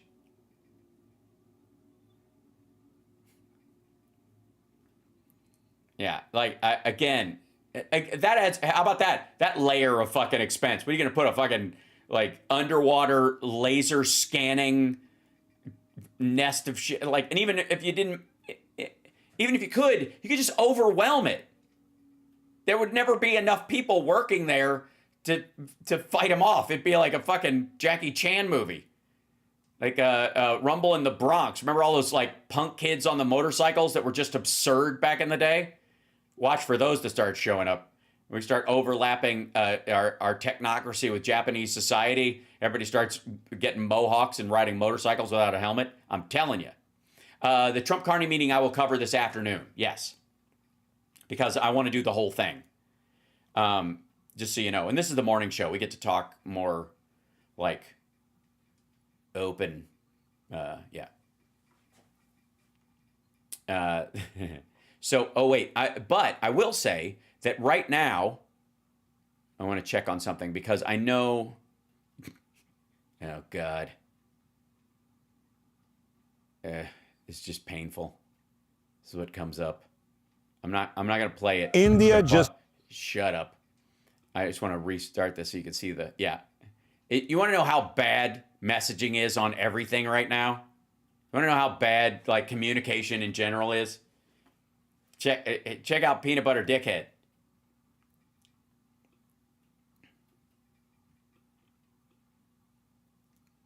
Nuclear war?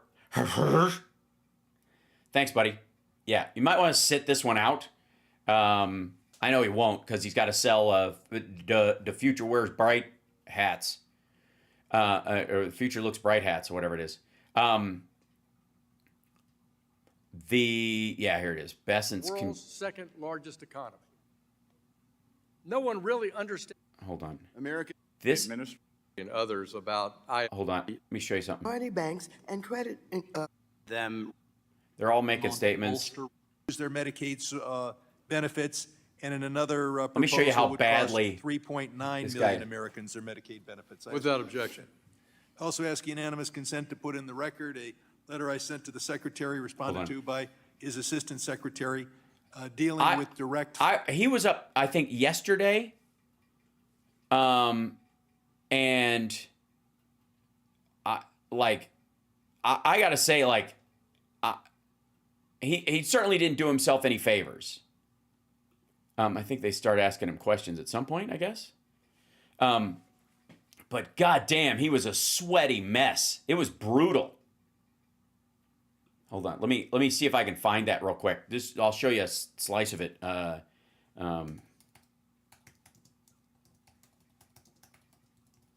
Man, they're and this is. Let me tell you something. I'm gonna tell you something. They are doing everything they can to keep Hegseth from testifying. Yeah. Okay. So this is the House. This administration. Yeah. So this is the one I was talking about yesterday. Let me just. I'll just needle drop this real quick. But I want to just show you. This is the fucking. First of all, he's the Treasury Secretary. So I don't he looks like.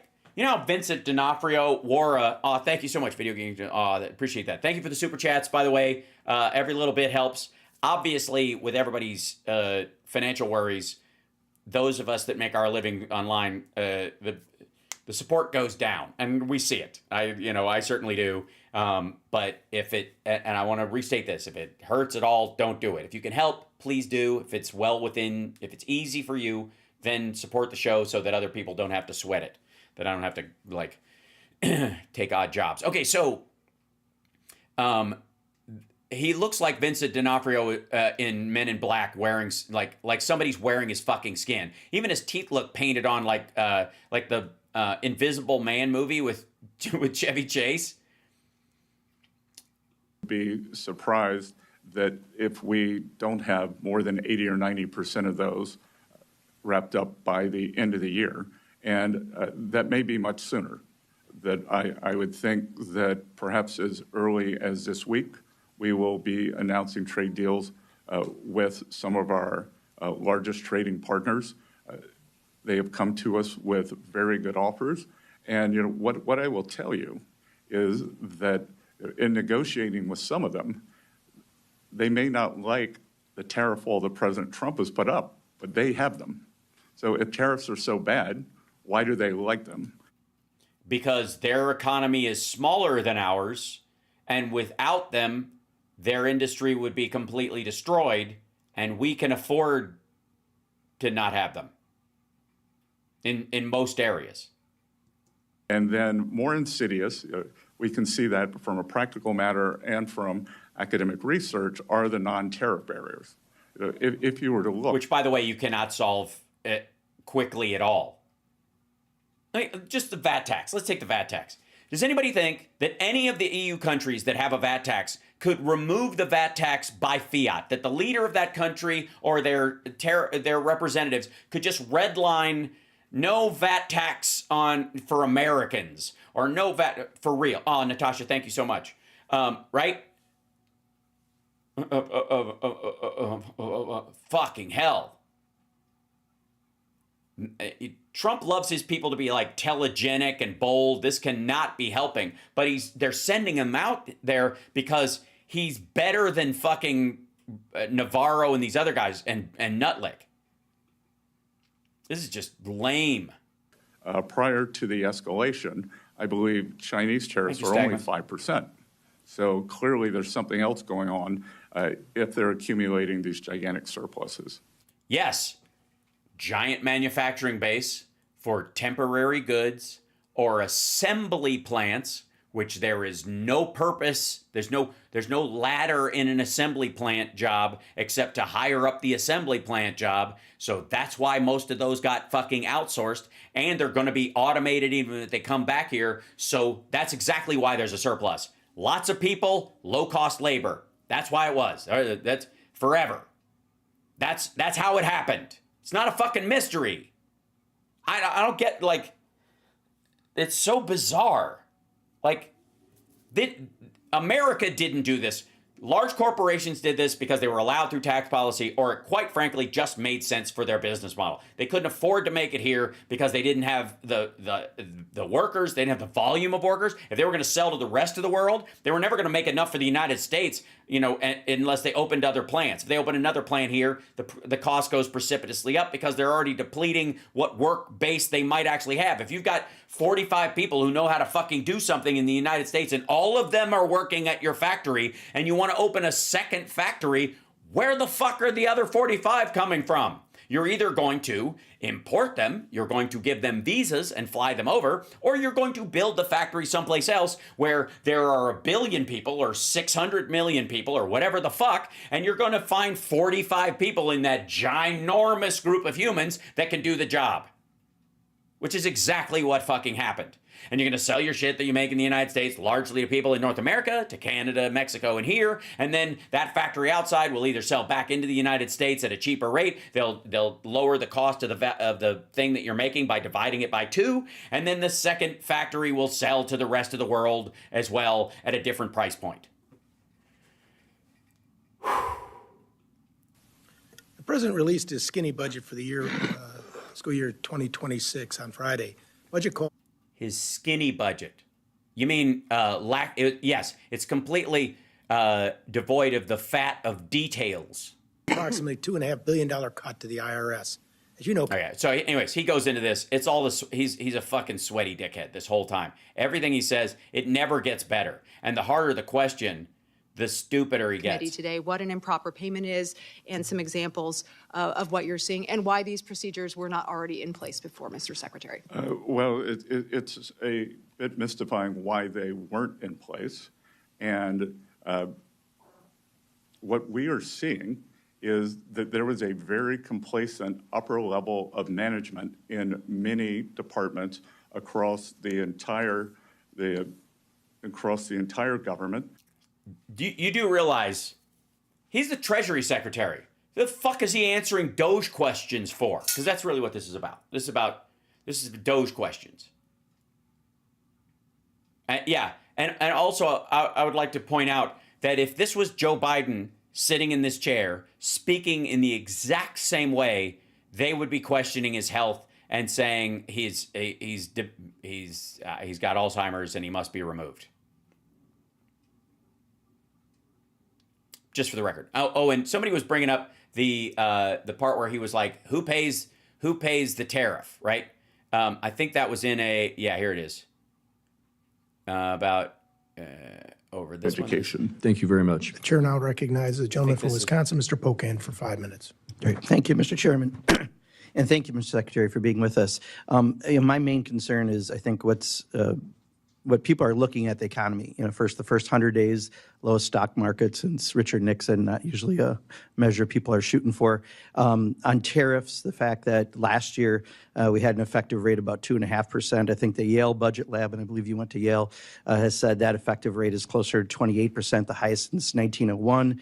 I know that some of that's changed because the tariffs are on again, off again, some on again, some off again, somewhat.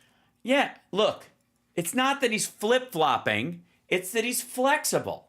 Also, if you pick up a flip-flop, it's fairly flexible. So, what's your point? I believe, as your term is, Crazy Ivan style. I compare them to how a monkey throws dung. You're not exactly sure where they're going to land. And that's the concern I have as a small business owner, and I know Ms. Oh, by the way, one ping only, Vasily. Does anybody know chat room where the Crazy Ivans comes from. Okay. That's from Hunt for the Red October. And in the movie, if you haven't seen it, and there's a point where Alec Baldwin's character is trying to convince them that he knows what he's talking about because he knows the guy who's piloting the submarine that they're following in behind. And they're trying to say, like, he's going to defect. He's going to give us the submarine. So they're trying to, and there's already like, blow it out of the water. He's like, nope, you don't have to, blah, blah. And then back. He goes, he asks, has he done any Crazy Ivans? And they go, what's that? He goes, sometimes they'll divert their direction slightly and then revert back to see if there's anybody behind them. Basically, it's like, it's like in a car chase and you think you're being followed, that you just take a street you don't need to take to see if they follow you. They call that a Crazy Ivan. He made it up in that thing. I don't even know if it was a real thing. But it was in the movie. I would like to point out that Besant uses that phrase for what Trump is doing. That Trump is the one doing the Crazy Ivans. That he's like, these aren't flip-flops. He's doing a Crazy Ivan. He's just seeing where they'll go. I'd like to also remind him that this is apparently a Russian tactic, and I don't know why he thinks this is good. It also is paranoid as fuck and silly. Give me range to target. One ping only, Vasily. Give me a ping. So, yeah, it is a cool phrase, but that's where they borrowed it from, just so you know, because everything with Trump is a fucking reboot, and he's never read a book all the way through. He even, the white supremacist would be very disappointed to find out that he barely thumbed through Mein Kampf. He's like, I get it. Me too.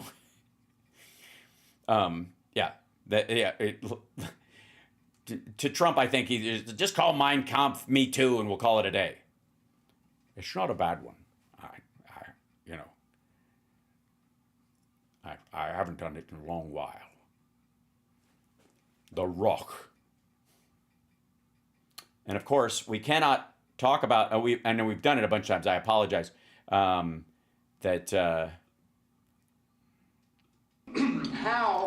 in the name of Zeus's butthole, did you get out of your cell?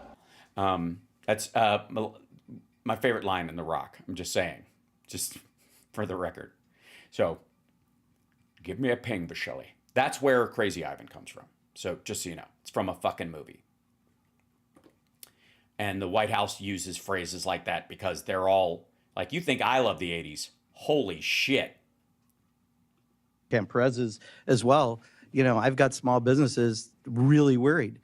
You made a comment about while cargo volumes have dropped 60%, you see this as a temporary detox. But for a small business that's getting by day to day, that's much bigger. You talked about Main Street.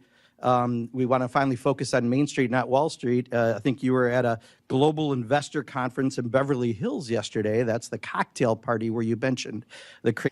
By the way, this was the Milken gathering, and the people at Milken, there's an article today like everybody at Milken said there's going to be hell to pay for what Trump is doing. He's fucking everybody. That's how you know you've shit the bed.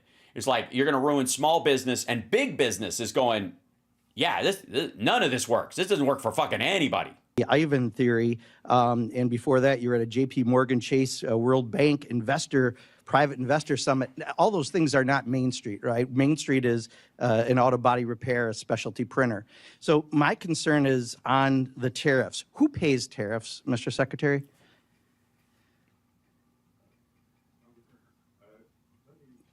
No. Answer the questions I asked, please. I only have 5 minutes. Who pays tariffs? Sorry? Well, who pays tariffs? Sorry, Mr. Secretary, please. This is if they ask you who pays the tariffs, this is what you say. And he's got a little piece of paper to his right, and he's supposed to stick to it. Excuse me. The question is very simply, who pays tariffs, Mr. Chairman? I'd like him to answer that question. Well, he wants to answer other questions. Well, Congressman, if the exporters, they dislike tariffs so much, why wouldn't they? If I think what you're trying to get me to say. Did you remember the question? I'm not sure you did. Who pays tariffs? That the It's a very Yeah, I don't want to hear anything about Joe Biden not being able to figure shit out. But I would like to remind you, Joe Biden could answer this question in a fucking heartbeat. Trump couldn't even, not largely because he's lying and he doesn't want to. Trump could not answer the question who pays tariffs at all. Not an actual honest one. But Jesus. complicated question. Yes, right. Sarasota, Florida, OH is absolutely. The answer is the importer. Whoever imported the item. You pay it at the port. Reclaiming my time. People pay tariffs, right? Reclaiming my time, Mr. Secretary. Reclaiming my time, Mr. Secretary. Reclaiming my time. You clearly aren't going to answer. I'm not going to waste my time having you go, Mr. Ouch. For the record, what do you expect him to say? Secretary, Mr. Chairman, I asked reclaiming my time. Tariffs. Mr. Chairman. And I asked to reclaim my time. Did I not? No, I said reclaiming my time because he's clearly not answering it. So, yeah, so as a small business owner, and unfortunately I'd like that time back since you failed to recognize me for 30 seconds. So I just recently from one of my suppliers got the tariff surcharge on things. And in addition to the tariff surcharge, guess what else got raised? American-made walnut plaques. That has nothing to do with tariffs, but companies take advantage and do that. So right now, we are getting screwed right and left because of the indiscriminate use of tariffs. That's the reality for Main Street. And you go off to Beverly Hills for private investor conferences and talk about...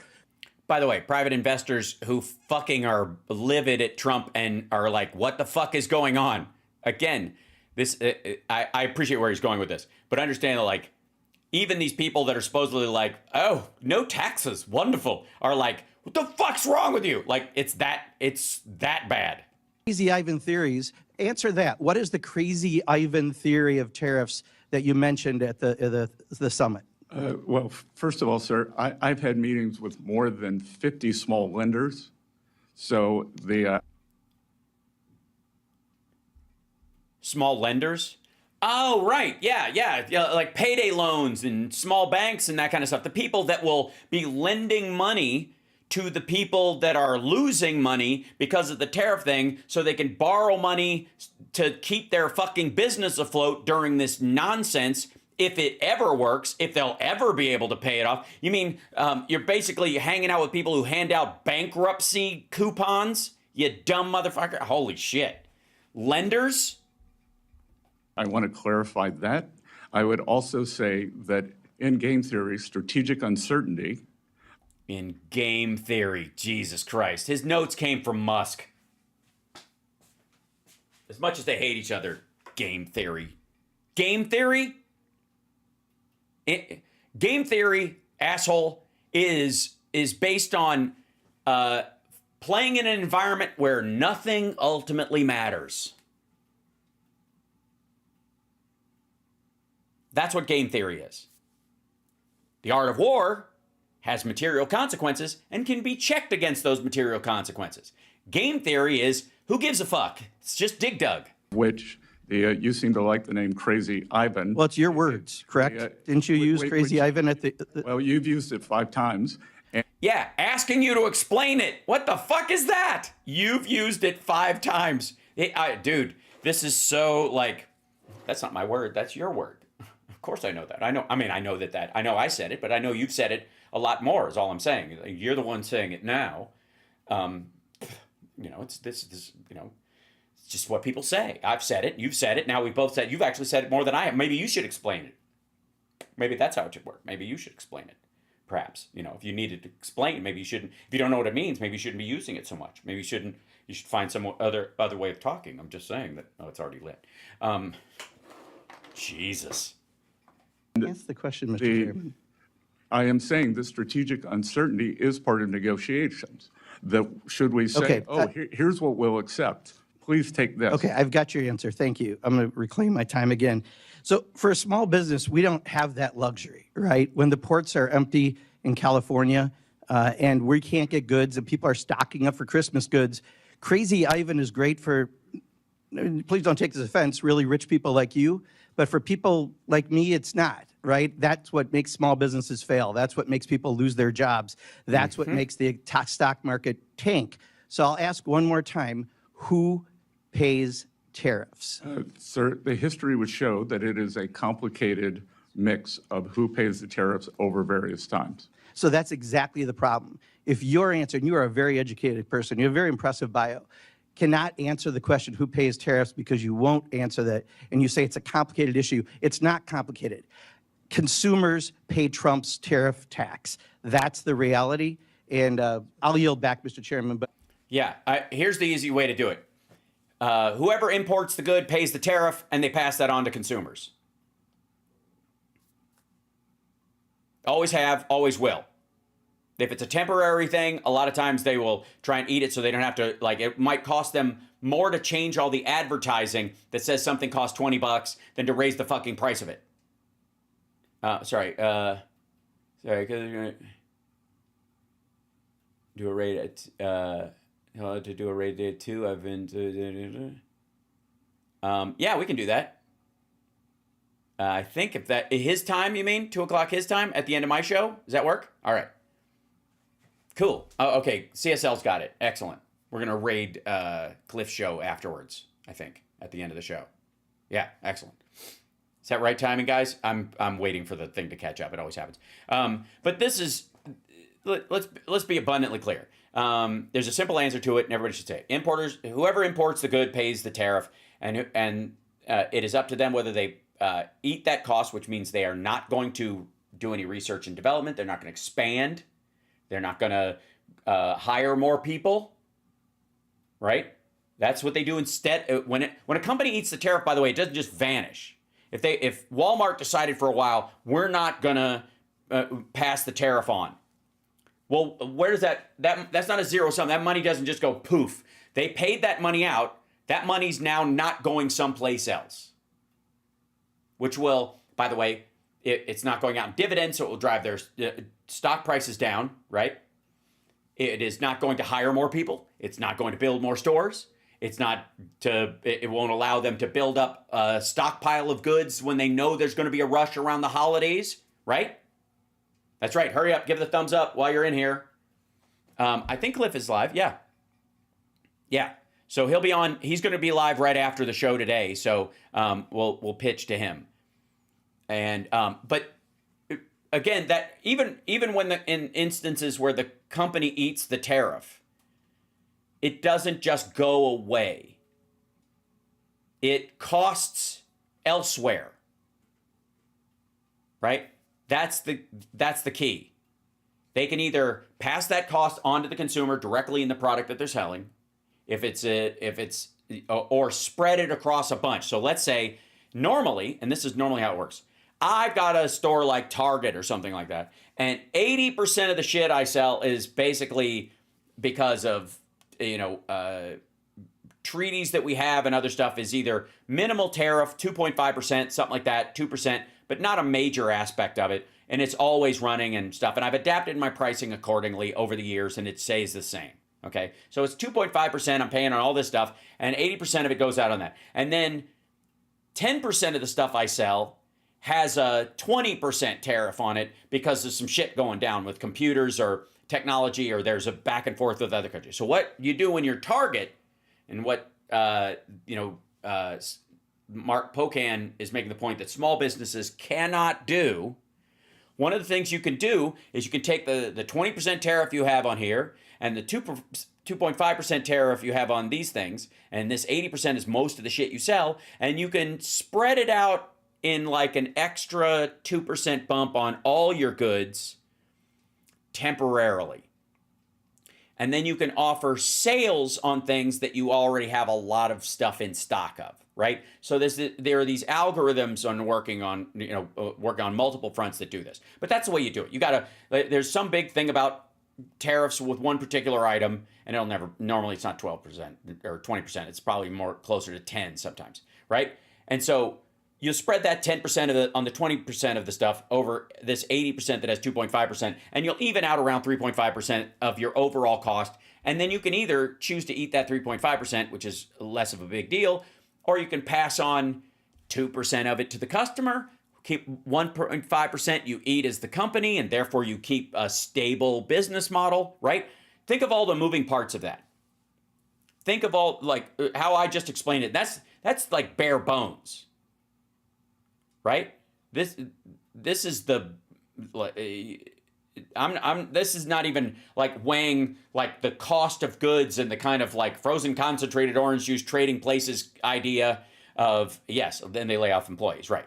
Well, that's the thing. You can't hire more people, and you might have to lay people off because you can't afford to pass that on.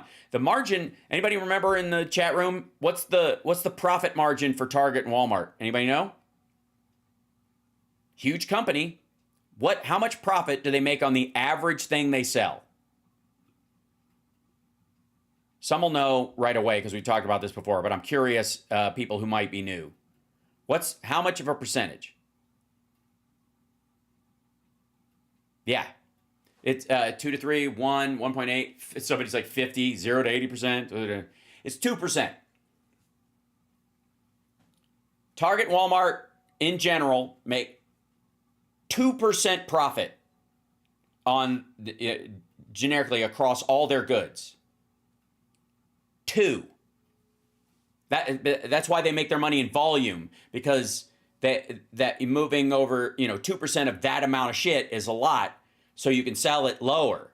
But the margin is razor fucking thin. Hi. Oh, yeah, I think we do need this. I think we need to end the show. This is very sweet. Hold on. I'm not going to go to a clip, and we're going to go to Cliff in a second, but I have a special visitor. 1 second. We got to have a special visitor. Huh? It's a micro panther. It's a micro panther. It's a micro panther. Look at this little monster. Look at this little Squash face monster. This is one of the ones we're fostering right now. Yes, hello. Look at all that stuff you could crawl on and chew on, you sweetie. This is what they're up all night and they run around and all kinds of stuff, and it's so cute. And then they just get wiped out. They just rah, rah, rah, rah, thud. You're just a sweetie. Such a sweetie. Just a sweet little monster. They were a little like standoffish the first probably, 5 hours. And now they're just lap kitties. If I can't find Summer, I go upstairs and she's trapped under one of them. They'll sit in her lap and like, I can't move, he's precious. Which is true. That's right.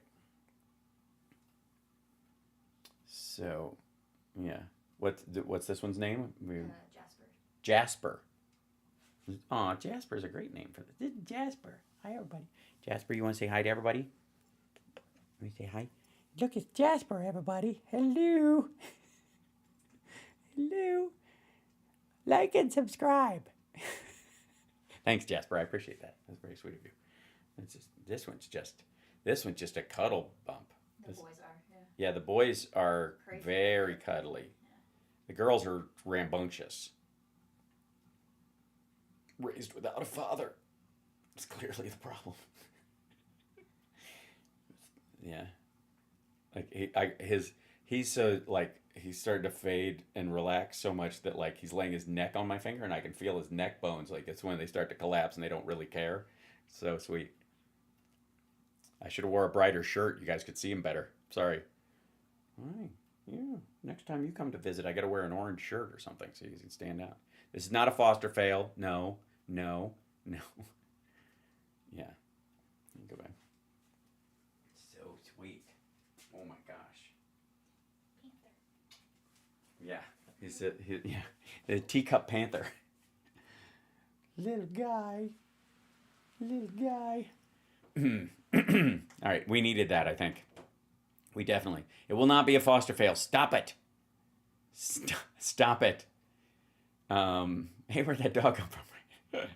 Yeah, we have 4 of them, so I'll bring ones through. Oh, that's your cat's.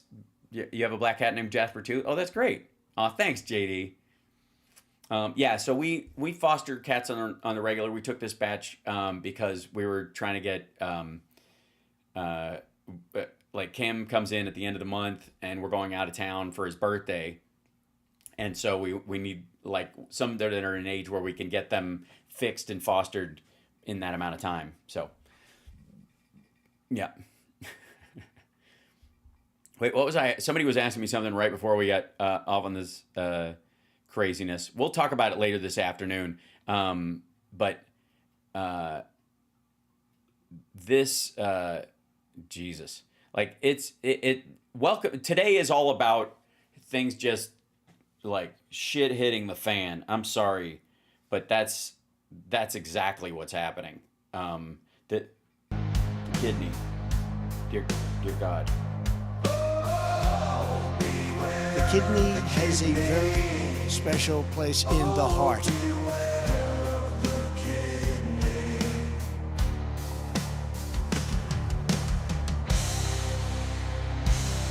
Oh my God.